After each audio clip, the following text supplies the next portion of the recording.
selles suures ühisvallas. Ma loodan, et esimesed 4 aastat vast ikka toimib kenasti. Aga ma ei julge ennustada päris. No milline koht siin kultuurimajas teile endale kõige armsam on?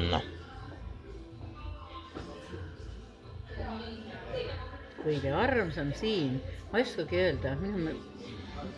Mul on terve kultuurimaa armas, mul ei ole lemmikkohta, et mulle meeldib just kas siin või seal olla. Aga palju siin üldse nagu püsivaid kultuurikollektiive tegutseb? Püsivaid kultuurikollektiive on hetkel 4.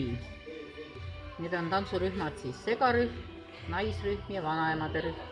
Ja siis on veel niisugune väikene näitlejate punt, kes koos käib, niisugune väike trupp. Teie juhite seda maja mitmendat aastat? Mina juhin alles 2 aastat. Jah, aga aitäh!